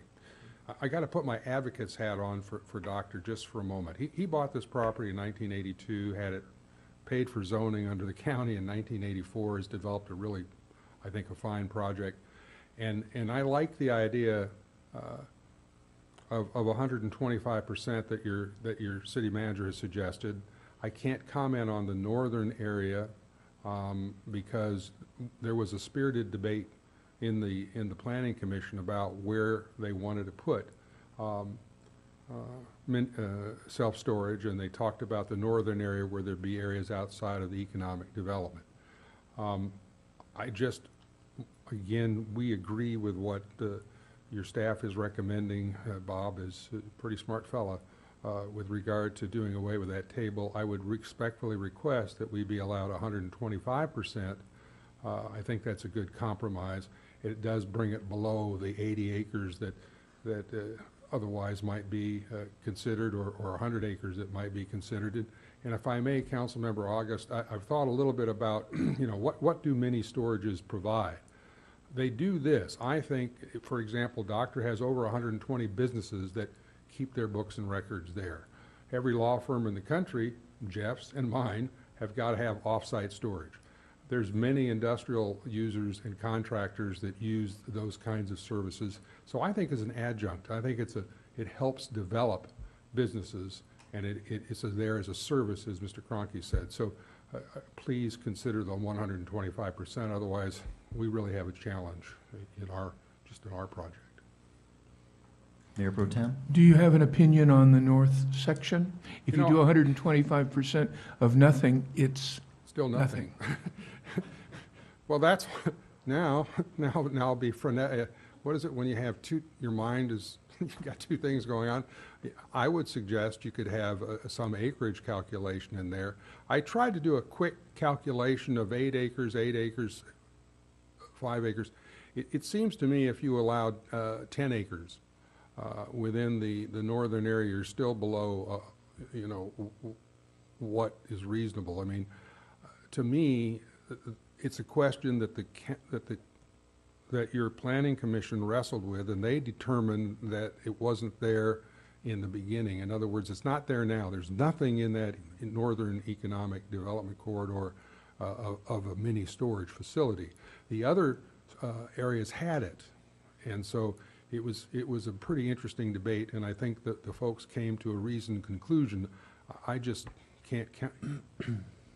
I mean, they worked through it pretty well, but again, as you say, there are other areas outside of that corridor that's available. It's a different kind of an area. You've done a magnificent job in the sense of everyone's unique. The McCall corridor is unique in the sense you've got a limit to 65% of what you want to do. So I can't, my opinion, I think you should allow it, but I don't know how many acres you would put in there. I just don't know. Thank you, Mr. Alhadeff. Next speaker, please. Those are all the speakers who have turned in speaker slips. Thank you, Madam Clerk. While the public hearing is still open, is there any member of the public that wishes to address the council on this topic that hadn't submitted a speaker slip? No one? All right, very good. Then I will close the public hearing at time 8:26, and we're here for a council discussion amongst ourselves. Council, what direction do we want to go on the recommendations of staff after hearing speakers and questions from us? Mr. August. I'd like to take a couple of minutes to give you some opinions on this, if I could, Mayor. But I want to tell the people in the audience that spoke tonight, I don't consider myself to be an expert in this area, but I have sat down for several hours with members of the staff and gone over with them, discussed things back and forth with them. So I do come here with a little bit of expert information from the people on the staff. Just let me, I do I agree with Mr. Alhadeff. I do like Mr. Brady's staff's recommendations for this project, but I want to point out to some people that have spoken tonight, people in the audience tonight, there are other options we can consider tonight. And I'm not saying the options that I'm going to present are going to be very favorable with the rest of the council, but there are other options. And again, I am not an expert. So tonight, with tonight's decision in reference to adoption of Chapter 928, the Economic Development Code into the city's municipal code, I want to make a couple of points in reference to self-storage zoning in the EDC. I attended the Planning Commission meeting on October the 14th, and as always, I want to commend the Commission. However, I do disagree with some of their recommendations. Mr. Brady has addressed some of those tonight. The recommendations that were sent to us in the resolution, I did disagree with some of them. A little background. I met twice with a consultant, Mr. Alhadeff, and I had 2 nice lunches together, and he's a great, great person and a pleasure to be with. So we did have lunch a couple of times, and he was a consultant for the property owner that could benefit or not from the adoption of 9.28 in its final form voted on tonight by the council. My specific interest was in self-storage being permitted or not in the economic development corridor guidelines established in Chapter 928. They do already exist, and the adoption of Chapter 9.28 tonight would have no effect on those storage facilities already in place should new self-storage use in the EDC be denied. We're not suggesting it will be. Consistent with the general plan, development codes for the ED zones were to include an emphasis, and I want to make sure everybody gets this, an emphasis on economic development, integrating both commercial and residential with the purpose of contributing to a local, robust, and diverse economy, creating job opportunities, above average wages and salaries. The original recommendation of the staff prior to the Planning Commission resolution to allow conditional use in the EDC areas was to prohibit any additional self-storage facilities in all of the zones of the EDCs. The reason being Self-storage takes up too much space with no horizontal or vertical benefit, while yielding little sales tax revenue return to the city, no job creation either. That's a view that I agree with. Some of the space within the EDCs is located along the freeway frontage, and I believe self-storage is not a freeway-oriented commercial activity. A business necessity, yes, we all agree on that, but not on or in primaries and locations designed and anticipated to attract high-yield retail and commercial business. Self-storage in the EDC subtracts from the optimum goal of the EDC, that is to generate tax and job creation desired to increase much-needed revenue for the city, to pay for public safety, public works, road and street improvements, community service, staff enhancement, etc. Also to help reduce some levies on our smaller business that already exist with our smaller businesses in the city. One of the stated goals in the State of the City address was to approach EDC development with a primary purpose of diminishing sales tax leakage into other cities. Freeway frontage, to the maximum extent possible, should be seen and devised to entice and invite travelers into our city not only to spend money, but to share in the impressions we all want to create for them. That Menifee is not only a great place to stop by, visit, spend a few dollars, but maybe a place to come live and want to raise a family. Self-storage in the EDC, especially along the I-215, in my opinion, does not fulfill that goal or purpose. In notes from Table 928A, some business activity is limited and restricted to locations adjacent to the freeway right-of-way, and in some cases not within view of the freeway, as the freeway is a window into our city. That would be a view I strongly agree with, although it does not set limits on the number or expansion of self-storage businesses. I would also be open to returning to the city staff the original recommendation to deny any new expansion of any existing self-storage in the EDC. I really want to yield to my colleagues for a discussion, and should there be any support for either of my positions, I would be happy to offer a motion, something like a recommendation regarding self-storage or any new or non-existing self-storage or expansion thereof within the EDC not be permitted, or any new expansion of self-storage within the EDC not be permitted on any freeway frontage or in the right-of-way or in view from the freeway. I conclude. Thank you. So much for council discussion. Okay, well, let's talk about this a little bit. Thank you, Mr. August, for your comments, and I understand where you're coming from on them, and we have to, I think the 8 workshops that the commission did and the staff and all the months that have been prepared to get it here, we're almost there, and I think we can have a solution tonight and move this on. Gentlemen, where are we at with the comments and the discussion? What's on your mind? What else is on your, Mr. Leesmeyer? Well, to be honest, I'm a little bit uncomfortable discussing modifying the general plan in light of one person's testimony. But after listening to everybody talk about self-storage and the need that it serves with the businesses, I would agree that we can offer some flexibility in the expansion of the existing uses. Perhaps 125% is the number. I'm not sure if we want to discuss what that number is. With regards to the Northern Gateway, Mr. Cronky brought up a great point. The Vandale community is just one of many communities up there that's bringing in a lot of houses out there. And one of the things that I recognized recently about mini storage is that it provides a place for people to put their junk, not only the businesses who need to put their files and file cabinets in the right place, but it gets the junk off the street. It gets people's garages emptied out, and it helps clean up the properties out here. And I think that mini storage in a roundabout way helps promote property value.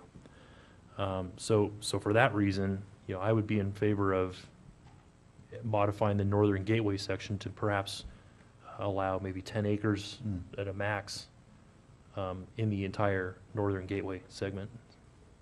As far as the rest of the plan goes, I've had a lot of discussions with a lot of brokers about the EDC, and it's scary because it's new. It's not something you're used to. It's not industrial. It's not commercial. But what it is everything. The only thing it isn't is 85% residential in the case of our city. It has a limitation of residential, but that's it. For the most part, everything else is allowed. There are some limitations with, if you're looking at a caretaker's residence or different things like that. There's little things, but it offers a lot of flexibility, whereas specifically designating a land use category like industrial or commercial or residential, that's all you're going to get. And then you might argue with the commissioner or council about your density or your floor area ratio, something like that. Having sat on the planning commission going through all these tables before I was elected, I'm intimately aware of what this is all about, and I'm very comfortable with it. I'm very happy with the work that staff, the planning center, the commission has all done on this. So for the most part, I'm pretty good. If you guys want to talk a little bit about that 125%. Yeah. Mr. August? Are you through yet? Are you through?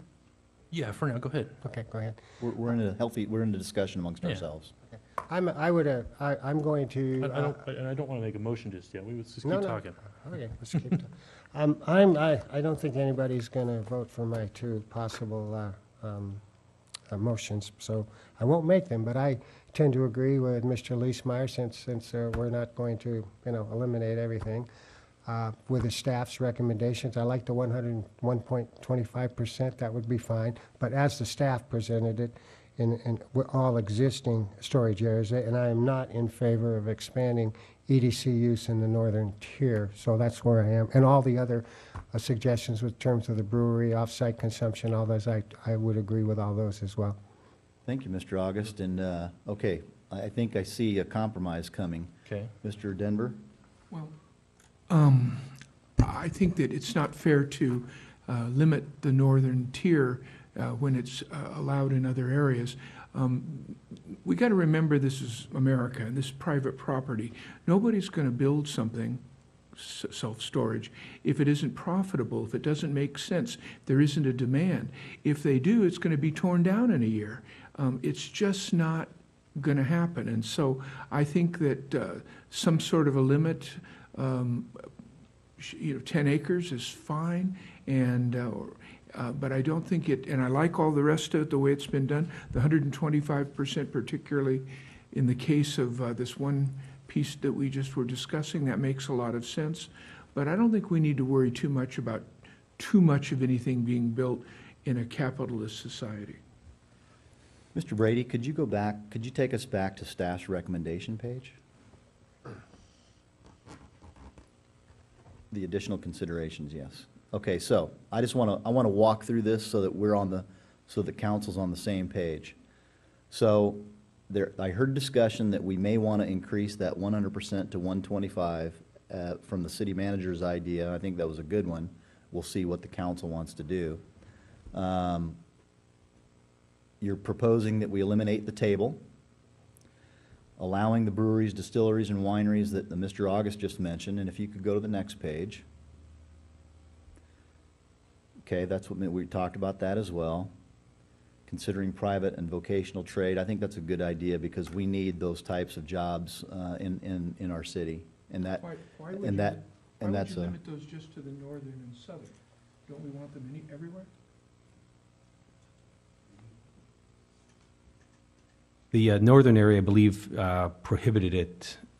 previously. Yeah, and so now it would be allowed as a permitted use, and then in the southern, it would be allowed as a permitted use rather than a conditional, so it opens it up a little I bit see. more. So it was there before, it was just conditional, it's now permitted. Yes. Thank you. Mr. Leesmeyer? And then Mr. Johnson. I just wanted to add a note about the vocational opportunity up there. Rob and I were talking this morning about this, and in the discussion, I proposed that adding, while a vocational college doesn't promote economic growth directly, you don't see sales tax revenue and those sort of things coming out of it.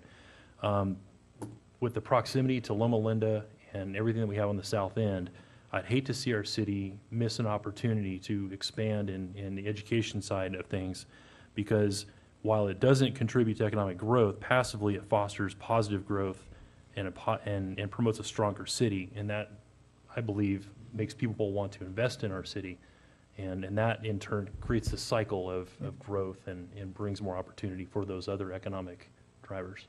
I couldn't agree with you more, because having sat on the Riverside County Workforce Investment Board for 5 years, we took the federal money that Congress gave this county and specifically targeted vocational and trade training for jobs, because we saw a deficiency in the Riverside County economy as a whole for those types of jobs. And wouldn't it be nice to have some of that in Menifee? I think we should allow it. Mr. Johnson.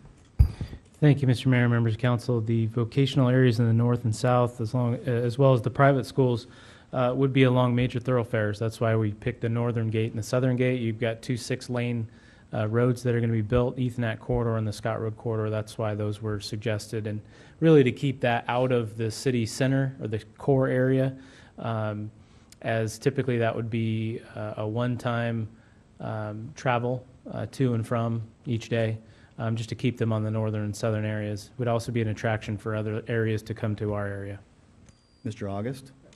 Yes, I want to comment on what Mr. Johnson said. And again, I would ask the council, does anybody see the value of freeway frontage property as opposed to perhaps east or west of Hahn Road? I mean, does anybody differentiate between what's on the freeway? We just approved LA Fitness over on the other side. They have a big sign up on the freeway saying LA Fitness. You know, and the reason why I mentioned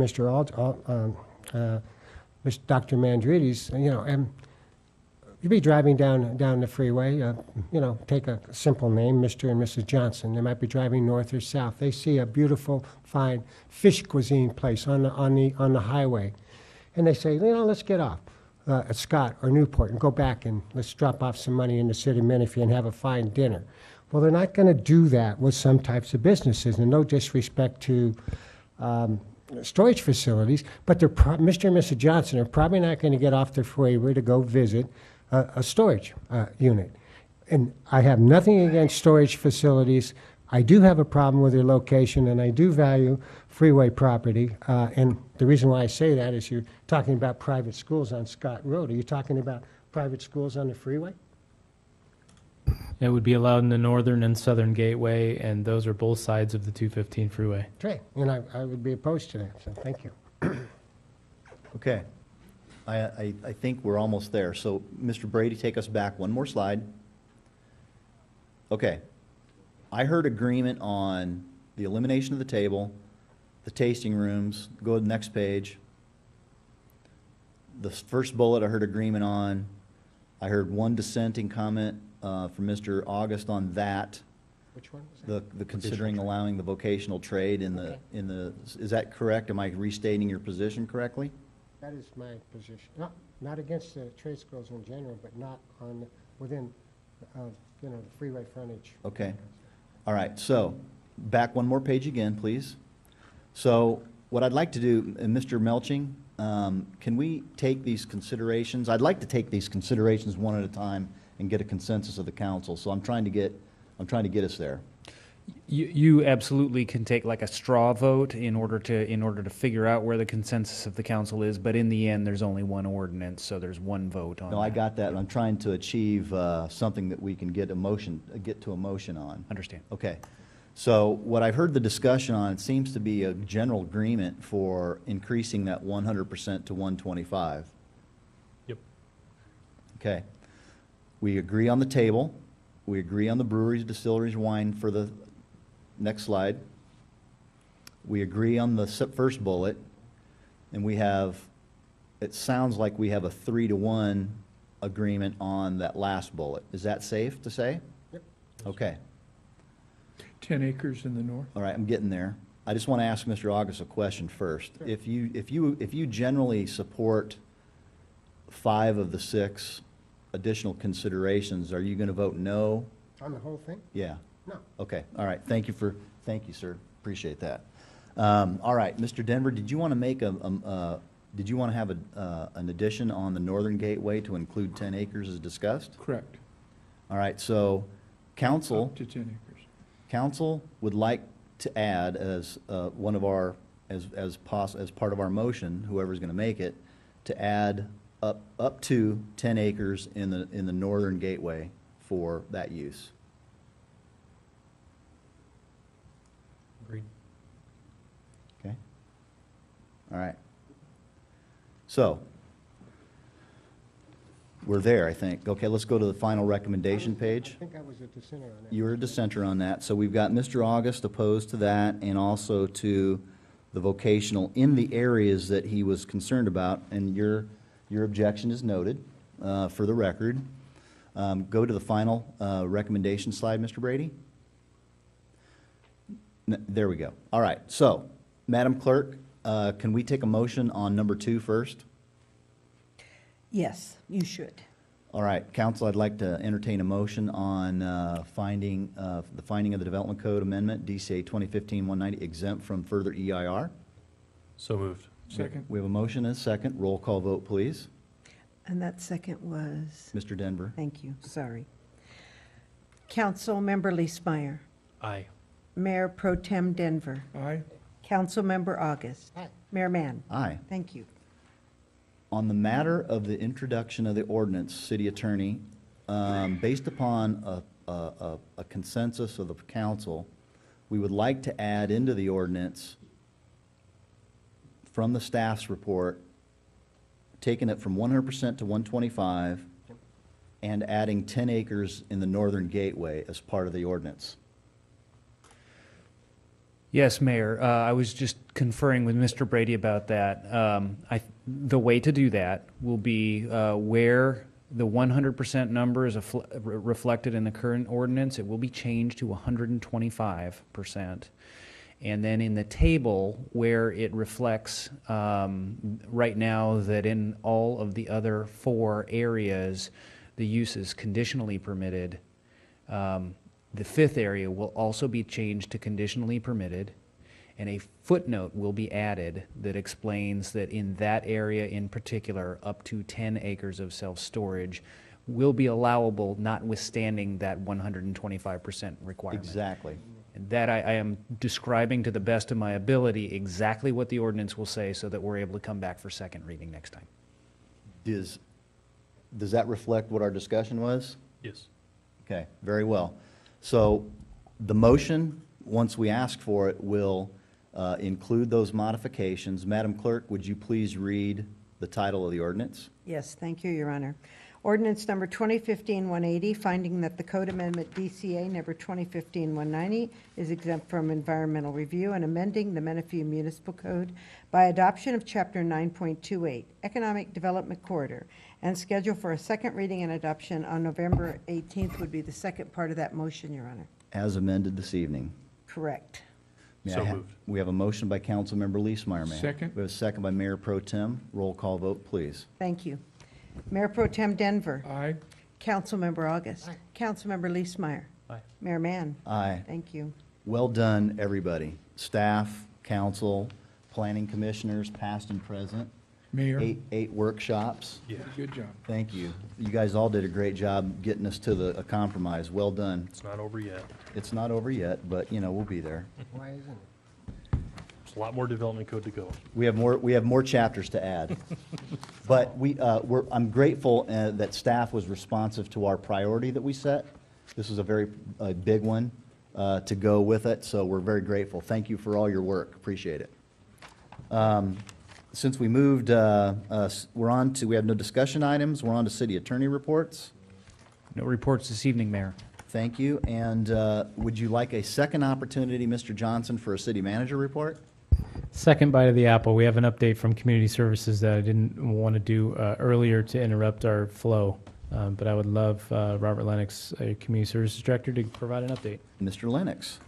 Thank you, Mayor and Council. Thank you, City Manager Johnson. And I'll keep it brief and give you a snapshot of what we've been up to the last month or so. Talking about park maintenance, some capital improvement, and recreation and special events, as well as what's upcoming in the next 2 months to bring us to the mid-year. Some dates for your calendar on the screen there. Veterans Day next Wednesday. If you haven't already planned to attend, we'd be happy to have you. And then in December, a myriad of experiences for those who want to celebrate the holiday season. They're up there as well. And a new addition to that includes the Santa on Wheels visits, which I'm happy to report are nearly sold out, which would equate about to 60 visits to homes. So it's pretty popular, and we've never done it before here. So we're happy about that. On the maintenance front, though, as you recall, one of the consent items from a previous agenda included award of routine landscape maintenance service within LLMD 891C. That was taken over by the department effective November 1st, and we're happy to also report that we brought on a full-time additional park and landscape maintenance specialist to assist with inspections and irrigation repair. We've been doing assessments since the first to do improvements into each of these areas. These are really right-of-way parkways and medians that are encompassed in the areas that you see on the map here. So this is a big step for us. It adds 1.2 million square feet to our existing, I guess you could say, workload or inventory, but we're happy to do it and provide a good quality of landscaping throughout the city as a standard. So thank you for that. I heard you say 1.2 million square feet of landscaping in addition to? In addition to just under 2 million square feet that we already maintain. Wow. And I'm not going to let you get away there. You got Kenny Rogers? Yes, his name is Kenneth Roger, no S, the gambler, as the city manager likes to refer to him. And he's adopted that name. He likes it. So, but yes, a great addition. We actually stole him with some bit of I guess, a break from the city of San Jacinto. He comes with a lot of experience in park and landscape maintenance. Great. Excellent. Additionally, in maintenance, we've been doing a lot of work since the beginning of the fiscal year. As you can see here, work orders total 269 through the end of last month, and we're about a 94% completion rate on those, which means our guys are busy and they are accomplishing a lot. These are general categories that we've started, I guess, recording since the beginning, and their results are really showing out there. We appreciate their work. On the capital improvement front, a number of items that have been accomplished and a lot more coming. As you can see, these are just a few images of accomplishments, and many of the larger projects are in design and planning stages right now. Restroom furnishings, we've done a few things. Picnic shelters are in design. LED light conversions have begun at Lazy Creek as well as our North Annex at K. Sanacero Senior Center. Irrigation control upgrades is actually quite a big project because we've been able to convert some of the old controllers to a centralized CalSense system, which allows us to do remote control of all of our systems from a single workstation that's connected to the internet. A big time saver. That's cool.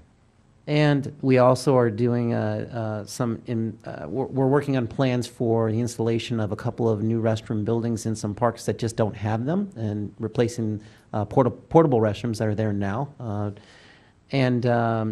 The others that are on here, notably, we do have our AMR skate park. We did some warranty repairs, and we have some additional security enhancements that are coming in the months ahead. So stay tuned for those. Just a quick comment. The wainscoting repair at Audie Murphy Ranch restrooms, I appreciate you guys getting on that so fast. The night of the birthday celebration, I had the opportunity to walk over there. There was 2 big holes on either side of the wainscoting, and when we went back there for the fall festival, those had already been repaired. So thank you for getting on those so fast. You're very welcome, and that's actually some of the work that was done in-house. So we did not farm that out. We did it ourselves with the staff we have on hand. On the recreation front, some of the special events, as you can see, in the October alone, we were just shy of 10,000 participants served, and year to date, we've been serving 36,000 residents at various events and activities, centers, programs, special events. That's also equated to just under $94,000 in revenue, a little less important, but certainly an opportunity for us to offset some of our costs to run these programs. Obviously, most notably, in the past month, we had the Fall Festival. First time we've had this event in the city of Menifee. We saw just shy of about 5,000 people attend at Audie Murphy Ranch Sports Park. A great event, well attended, and lots for families to do. We see areas of opportunity to improve it, but it's one step at a time. That, in addition to the birthday gala that occurred the last month, and we have some others upcoming, which I'll explain in a future slide here. We do have in December coming the long-awaited Parks, Trails, Open Space, and Recreation Master Plan, which will come before the Parks Commission as well as before the City Council for review and consideration before it gets adopted into the city's plan. And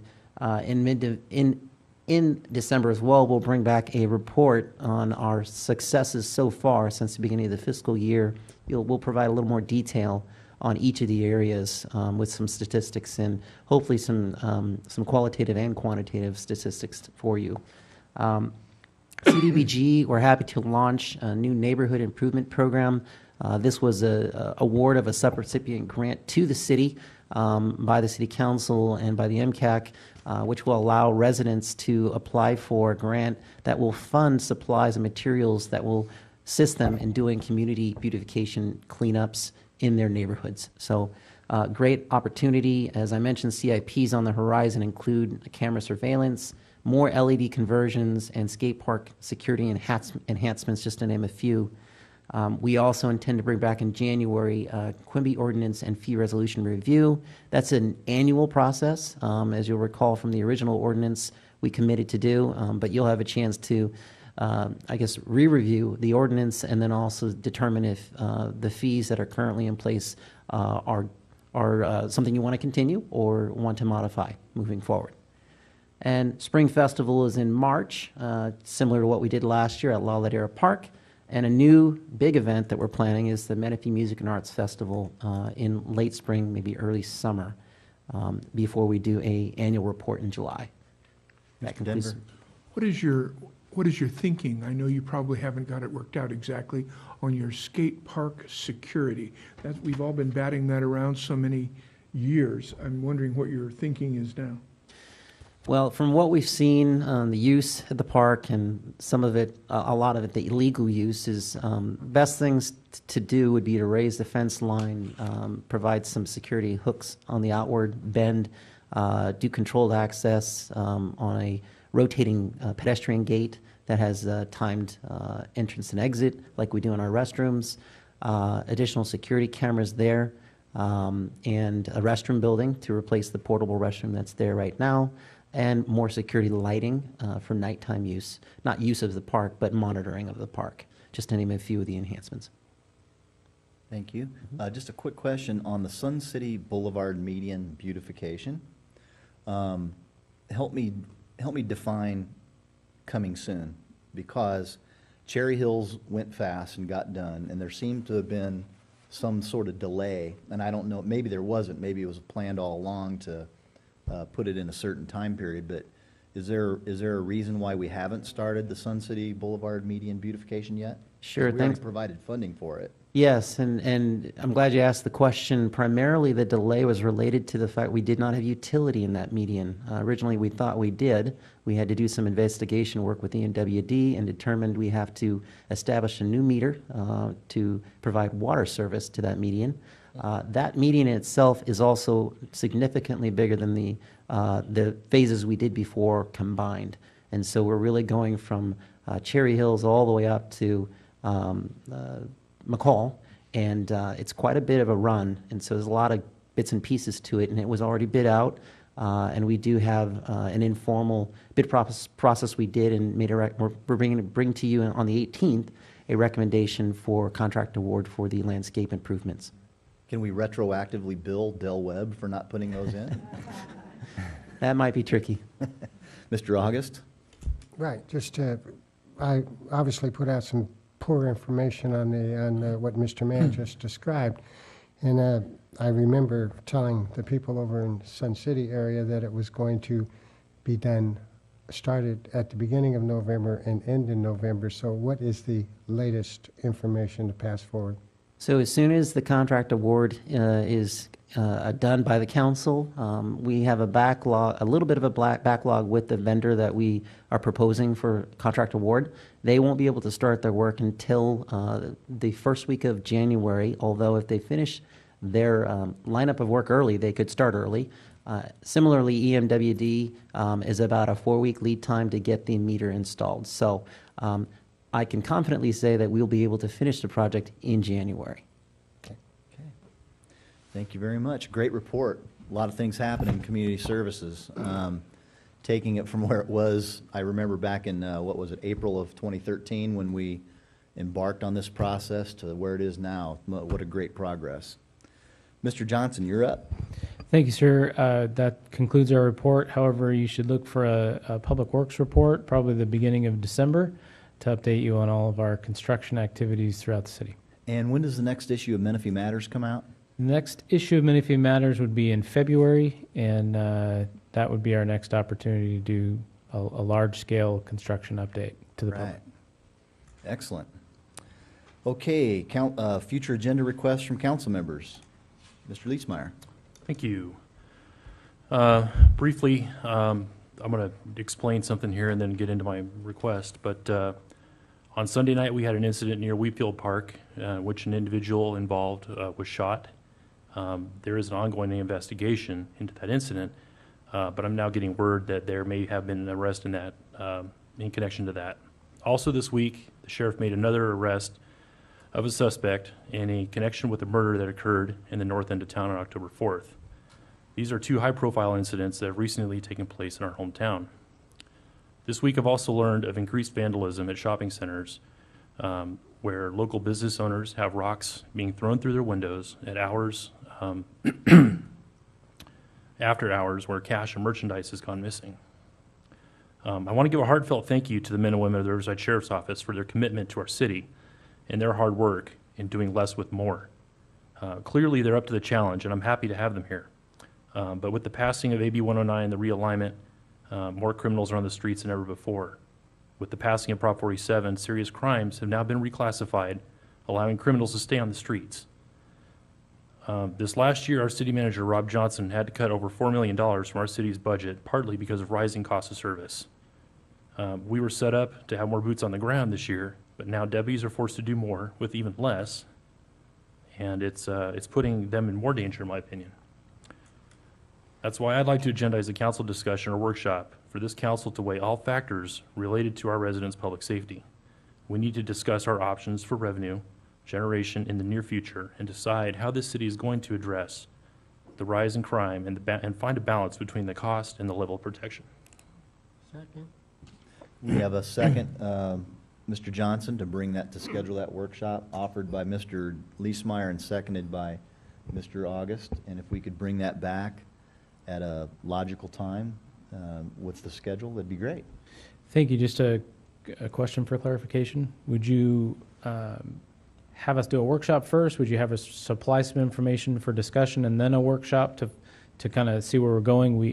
We've been working on some information to bring to council based on our kind of after budget workshop from last year. Absolutely. I mean, we all know there's a lot of moving parts to this, and I think we need a lot of information before we can have this discussion. So I would welcome a staff report, maybe in a workshop before we ever really go down a discussion path on this. Absolutely. And I'm amenable to that too, and not that you need a third, but I just want to state for the record, for the benefit of my colleagues, that I committed to all of you when we tabled the public safety CFD a few months ago. I promised that, you know, if SB 25 didn't get approved this time and the governor vetoed it yet again, that we would bring that back as part of the discussion too, and seek direction from us on that. So I just wanted to make good on that commitment to you guys. So just to be clear, a discussion item on the agenda with quite a lot of data, and then a direction from council to bring that back a certain way at a workshop. Would that work? Kind of a two-pronged approach? Yeah. If we do a workshop first, I'm not sure we'll get direction, right? We're not going to get anywhere, right? I'd appreciate, thank you. Okay. Mayor Pro Tem?